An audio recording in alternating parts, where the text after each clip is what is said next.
Ernesto, a lot of, as we have these conversations about the Third Reality books, and I know we're eagerly awaiting volume 3. I'm going to start calling the Third Reality the Chronicles, or the Chronicles of Ernie.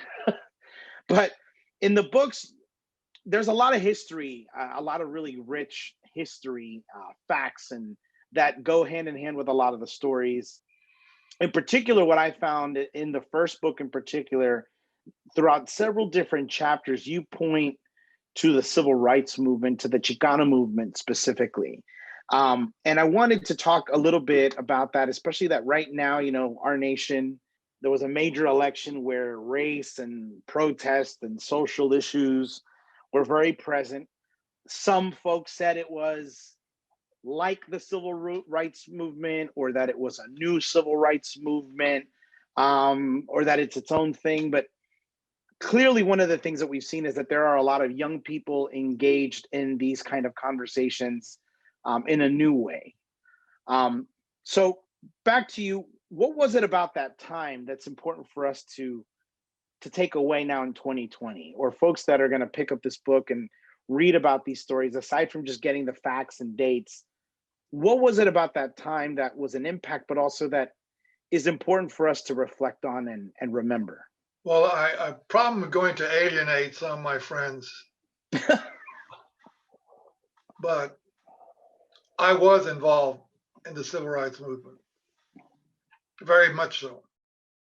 And it kind of brings me to a point of understanding how politics plays a role, should I say, in fomenting attitudes and views and popularities and lack of popularity and moods and all those things in people's heads. I don't think there's any doubt that the condition of certain population groups in the country were so bad that something had to be done for entire populations of Black Americans or Latinos or indigenous people, Puerto Ricans, and so forth. Some of the motives were political, undoubtedly. The Democratic Party has always been a coalition party of community interests.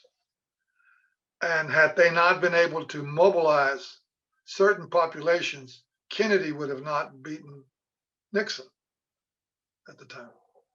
Nixon would have been the president of this country. The conservative view would have remained intact. And there's always somebody meneando, stirring the pot, creating mindsets in people.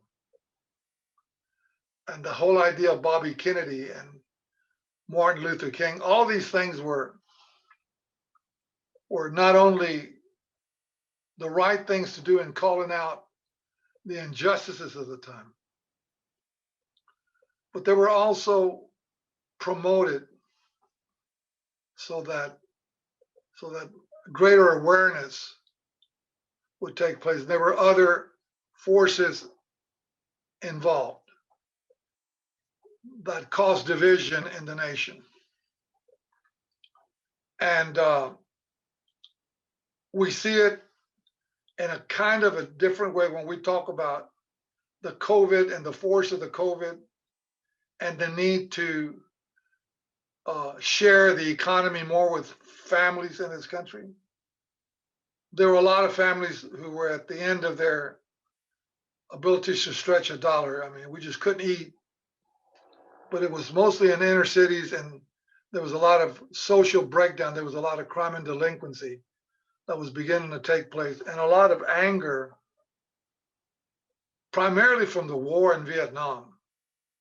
The problem was that a lot of people of color were being taken off to war as a way of cooling down major cities. And that's what the Ellsberg papers show and prove, that there was indeed a strategy.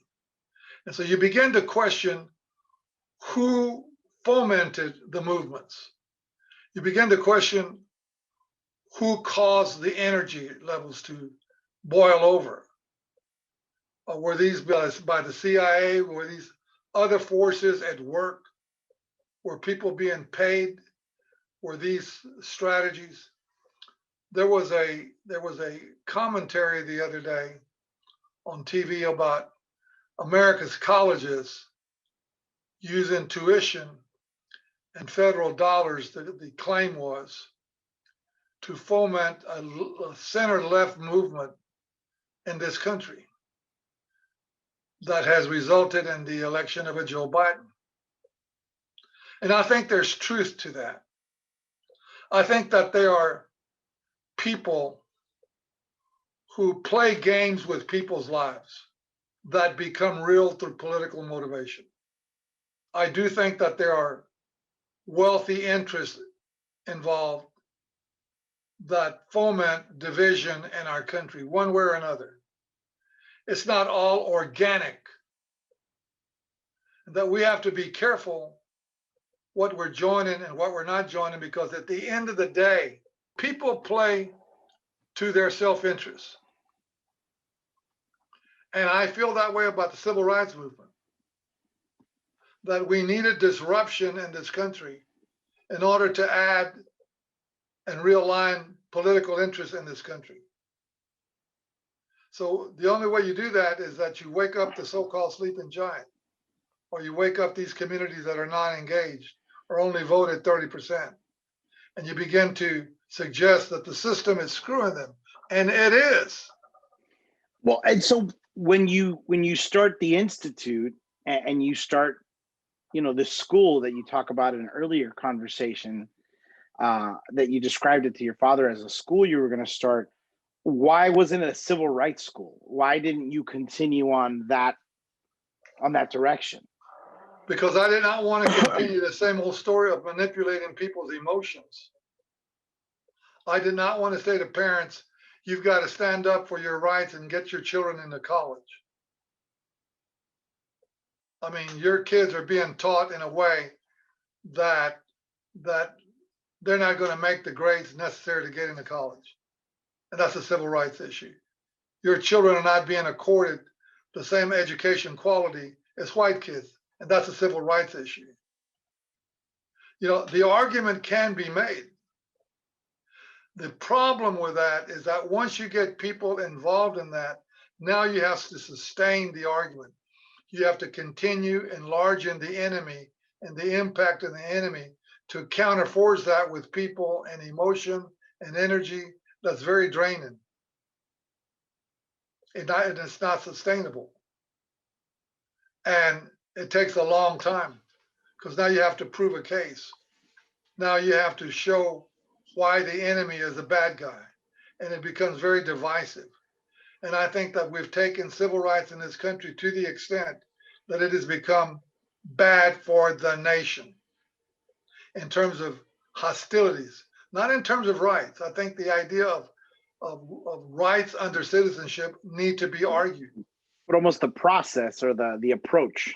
But the process of civil rights has caused us to make a lot of dividing lines about who's right and who's wrong.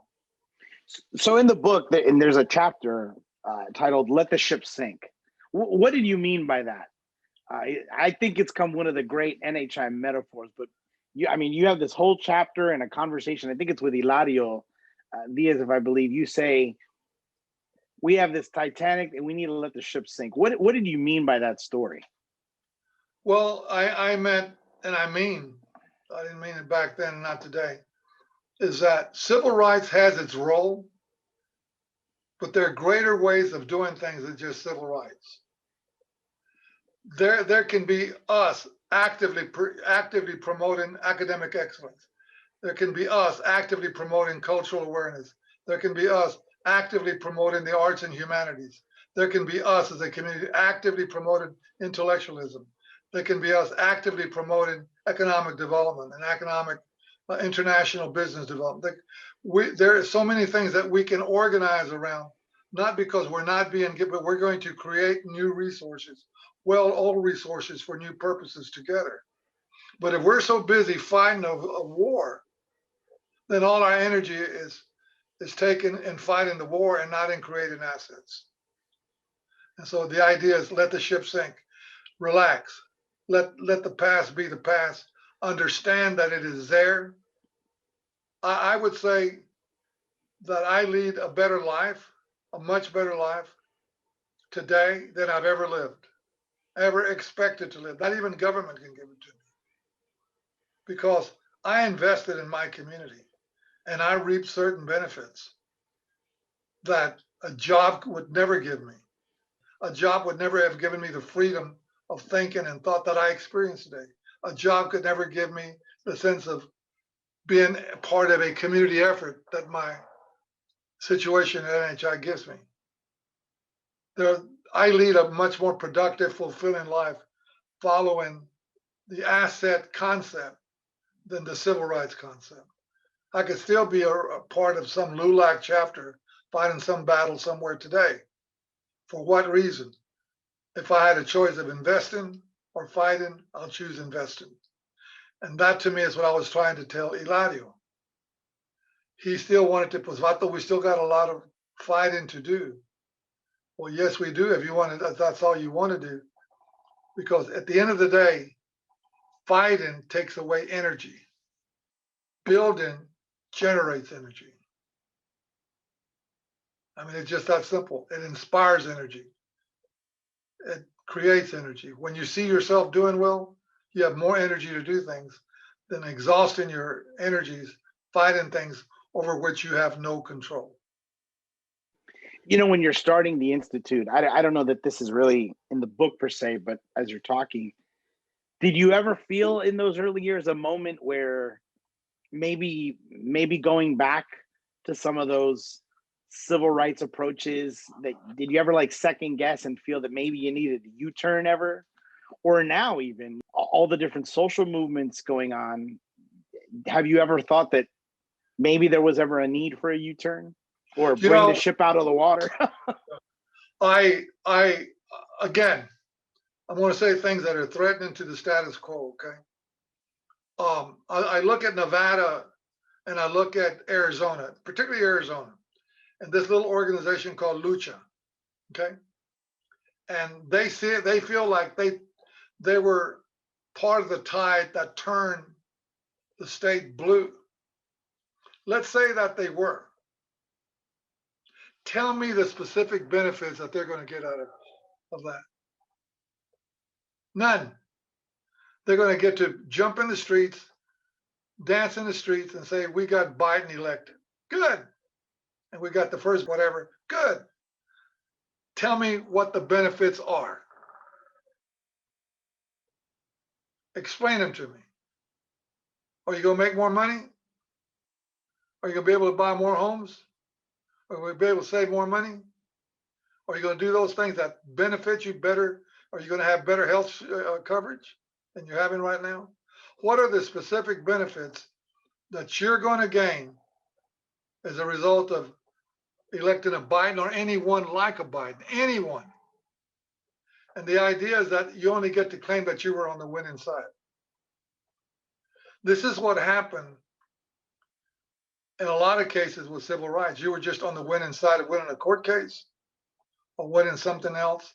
But did it have a direct impact on your personal daily life? No. No. You're just part of the conflict. And I know it's not a good way to look at it. Well, when we have these, it questions all the reasons for alliances. I'm saying when we have other issues in the Latino community, American Latino community, the citizens of this country that we're not addressing, you know, like the COVID and dying in disproportionate numbers, like our little businesses being shut down in record number, which we're known for little merchant businesses, like our debt, college debt, like diabetes in our community, like our heart disease problems in our community, like our lack of adequate housing in this community, all the things that we conditions that affect us the most. Do you think I care that much about whether somebody's going to come in from a foreign country or not? as a Mexican, as a citizen. What I finally get down to is, what do I get as a citizen of this country outside of the right to vote? And I mean, I know you long enough that you're not saying, it doesn't seem that you're saying that we need to just ignore these issues or not be civically engaged. But I think sometimes you can get taken into that context of, so what are you saying, Ernie, that we shouldn't care about civil rights, or that we shouldn't care about public service or the electoral process as Latinos, that we should just ignore it? I think that's a great question. And my response is, if you can change things for yourself and people you love, what would you do? What would you get involved in? What are you doing right now to add assets to our community? And if the answer is nothing, then I've got another question. So why are you involved in these other matters that don't bear fruit, and you're not involved in planting seeds that bear fruit? There are a lot of things we can do as an organized community of citizens, Latinos, Mexican Americans or otherwise, that have a direct benefit through influence. That's what I'm trying to tell you about the work of my parents. They changed the mindsets of kids to where kids were willing to invest their energies in practicing and honing their skills and learn to run bases and learn to play volleyball and learn to wrestle, and to where they got a lot of acknowledgement for their investments in their development. And they were rewarded for it. They got scholarships to play basketball, to play football. They looked upon themselves with greater pride. They started finishing high school in larger numbers, going to college in larger numbers. No one was giving them a free pass. They were doing it on their own, because somewhere along the line, someone helped alter their mindsets. And that's why an institution is needed. And so I'm not against civil rights. I think it has its appropriate place. If the issue is an American right being violated, we should address it. Absolutely. It's a citizen's right. If our citizen rights are being violated, then we should address it. But should that be everything we do? The answer is no. There are more and more NHIers, you and I know, that are going into public service, not just in the United States, but throughout the Americas as well.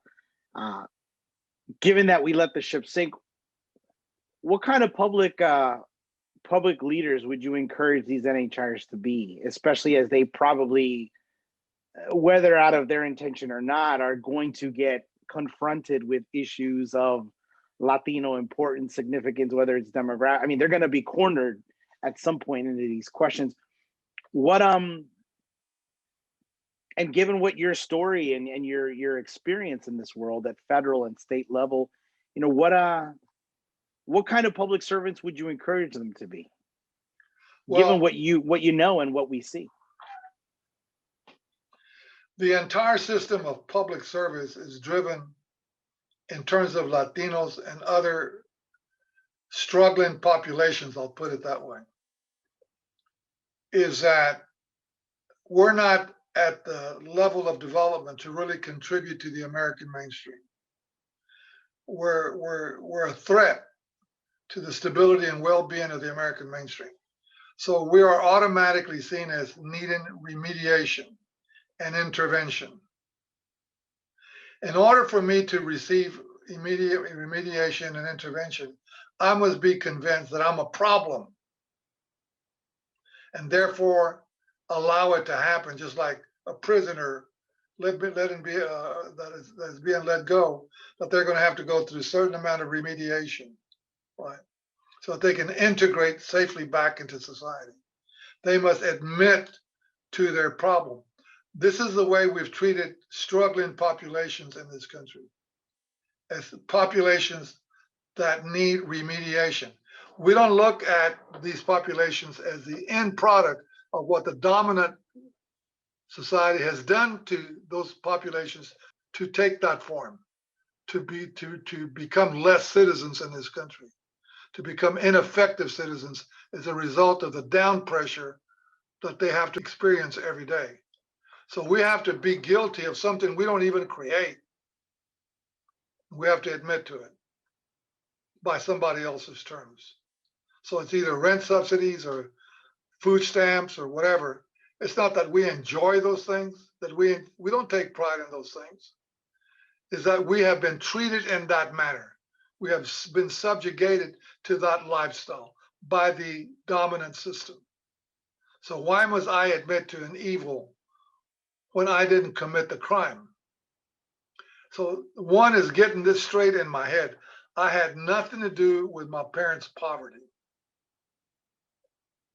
My community of Latinos had nothing to do with the poverty they have or with the poverty that their loved ones have.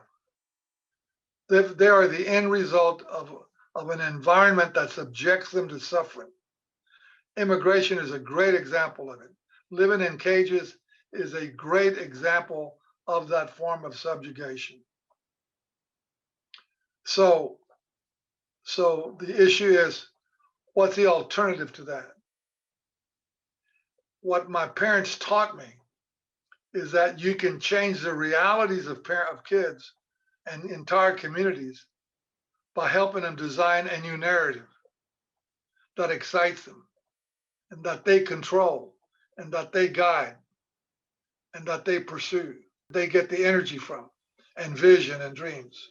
It sounds like the second half of your conversation with Hilario after you talk about the ship.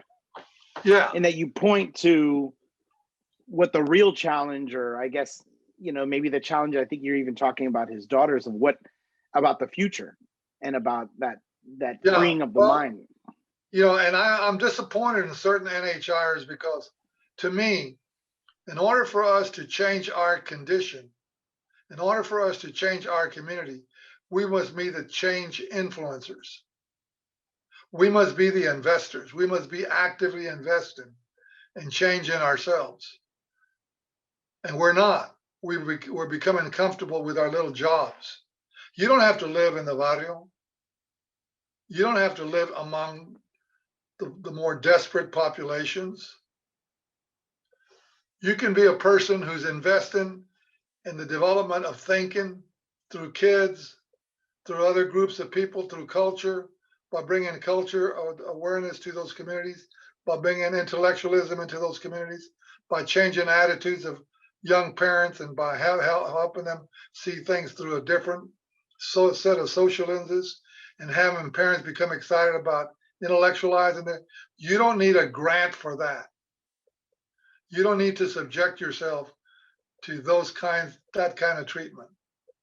You need to invest in yourself and invest your time and your skill, which is what NHI does. If you take a look at what happens to these kids, particularly in the LDZ, it is a showcase of live experiences where instantaneously young people are having to make individual decisions about who they are, who their friends are, what they want to do, and what outcomes they want for themselves. And they have to engineer their own outcomes. You engineered an outcome that gave you the lieutenant governorship, right? But you engineered it. No one engineered it for you. It almost got me in trouble. The schematic almost got me into trouble. It backfired. Yeah, but you engineered, and you made a bunch of great friends in the process, didn't you? Absolutely. Well, you were guiding your own ship. You were directing your own affairs. You were doing your own analytical thinking, and you found out something, that you could do it. What I'm enjoying right now is you and Nicole and Chris and Ephraim. You guys are enjoying the thrill of knowing that you can make that ship called NHI move forward and be prosperous. But it's got to be done by your attitudes of no longer relying on the old man or the magician or whatever the hell you want to call me. Because I always have known I could do it. I always knew that I could change a mind and influence a decision. And so when you talk about problems that you see, do I get the urge, for example, to do a civil rights thing? You know what I get the urge to do? To go talk to people on an informal basis that are creating that kind of condition on that level, not the act of what they're doing, but the rationale behind why are you doing this? Why are you causing people to suffer through your doings? I want to know what you're getting out. What is your return on making people suffer this way? Why, as a human, are you doing that? That would be my new civil rights calling. It's not I'm going to take you to court and sue you, or you're a racist, or you're a careless individual, or you're horrible and you're cruel. I want to get inside as much as my parents, and I've learned to get inside the thinking of kids that want to do well for themselves. We need to get inside the thinking of people who want to do bad to other people, because those are conscious acts. They know they're hurting people. When they underpay them, they know they're hurting people. When they don't provide for them adequate insurance, they know they're hurting people. They know that it is a conscious act of inflicting pain on somebody. That's why I get so upset when we pay less than $15 an hour. And I make it a point to say to you guys, don't do that to somebody, because they're going to pass up a meal. They're not going to fix a tire on their car. They're going to not eat adequate food.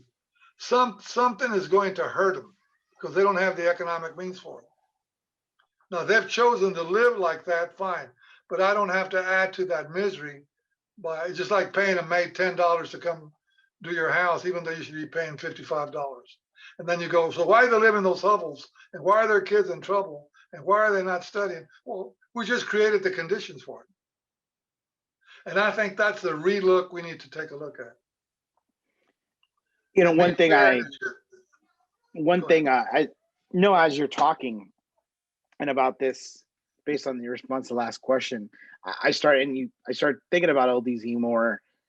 And one of the things I remember is that we really, and I remember in high school, a lot of the times, whether it was homework or in class or similar type of, or I guess like kind of extracurriculars, a lot of the talk was about current events and the current moment. But at NHI, we talked about the future a lot, and I feel that in the book, when you talk about this, at some point you make this break you just discussed, and that you stop, you kind of just let go of what's going on now and of the past, and you start moving forward in developing a new generation of leaders. Why at 15, 16, 17 is the question of 20, 30 years fundamental, and not, we don't use a week to do history or to do current event sociology. We spend sometimes a week talking about 3 decades to come. Well, reframing thinking takes a long time. I know it took a long time for me. I now know why my dad used to look at me and just shake his head. I mean, I can't, because I was in his face about how wrong he was. What they were trying to show me, what my mother especially was trying to show us, is that through well-organized endeavor, my mother was a hell of a planner. If your thinking is to self-develop yourself, you need the discipline and the plan to do it. It's just not going, you're not going to dream it. It's not going to happen to it in some miracle manner. There's not going to be, God is not going to show up in your life. You got to dedicate yourself to your self-change, and you got to have the discipline to go through with it. Right now, for example, Chris didn't come over to help me work out today. I'm going to spend time on the bicycle because I have to, not because he's not here, because I'm going to straighten out my back one way or another. I'm going to work on it. And so what I've learned is that if I dedicate myself, and if kids dedicate themselves to train their mind in a highly organized manner, and to have specific goals that they're after and development, that their mind will begin to train itself to think in highly organized and highly analytical ways, that prescription and way of doing things will transfer to many other things. You don't have to start all over if you have another idea or another motive or another direction to take. But if you train your mind to be highly disciplined and analytical and ask yourself honest questions and direct questions and answer those questions, and then back off or move forward and know why you're doing things, and you have specific intentions and goals you're following, that the way your mind thinks, the next challenge becomes easier, the next challenge becomes easier, and you begin to see that you can do a lot many more things than just do one thing at a time. And so to me, that's what I learned from my parents. Now, they learned that after 20 years of working with kids, that even though a lot of them remain in the barrio or just move slightly beyond the barrio, like Red, they did pretty well for themselves. Red became an official with immigration. Froggy ended up owning his own construction company. Lupe Lopez became the Secretary of Education for the Department of Education in California. I don't think that's something easy. These are all barrio kids that came out. We have doctors that came out of our barrio. But, and the important thing about what happened is that they start learning to expect themselves to do well. And so sports taught us that you have to be disciplined. You have to work at it at night. You have to work at it at day. You have to work at it when you don't want to. You have to have small victories and bigger victories. And then you've got to compete against people who are just as good or better. You've got to train yourself to be good and to expect good to come from you. And so I have learned that I'm as good or better than anyone, even at 80 years old.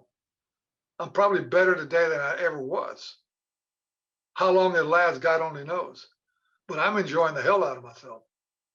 I'm enjoying the hell out of saying, y'all work on it. I'll talk to you later. I'm enjoying to give myself more time to finish my third book. I'm going to finish that third book by next week. I already have it written, but I'm now doing so much redrafting. I got to tell you something funny. That fourth chapter didn't say a damn thing. It was the most disjointed piece of crap I've ever seen in my life. It took me a week and a half of concentrated work to make sense out of what I was trying to say. But I laugh at it because I've trained myself to laugh at it. It didn't discourage me. It encouraged me. It said to me, you can do better. You can do a lot better than this. Now sit down and do it. And now I'm very satisfied with what I sent the editor.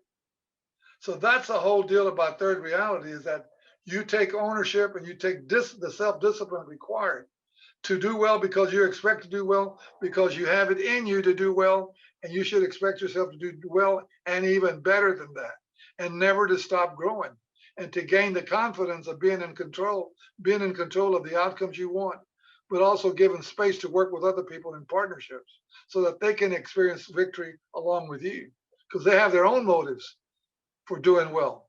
And your motives might not be their motives, but you can experience victory at the same time. So it becomes a very free and kind of spirit. I'm very glad for Gloria. I'm very glad for her victories. I'm very glad for y'all's victories at NHI. I'm very glad for the board. I see NHI now becoming an institution, which is the next step. Now it's got to become a formalized institution that actually teaches classes in third reality, teaches theory and third reality thinking, and why that's important, an important way of looking at life, and why that kind of alternate space review is better than the binary that we've been provided. We haven't talked about it. I knew that given the binary in which we live, that we live as Latinos, we would never succeed. It's designed for us to fail. It allows us to aspire, but very few succeed at the end. That's not fair. The binary of culture being we have to assimilate, we have to do this, we have to do that. Yeah. Well, thank you again for this this conversation on this time. Again, this is a series of conversations about just broad themes throughout the books, in particular looking at crafting the first book. So thank you again for this conversation, and we look forward to the next one. Let's do it, Julio. Thank you again.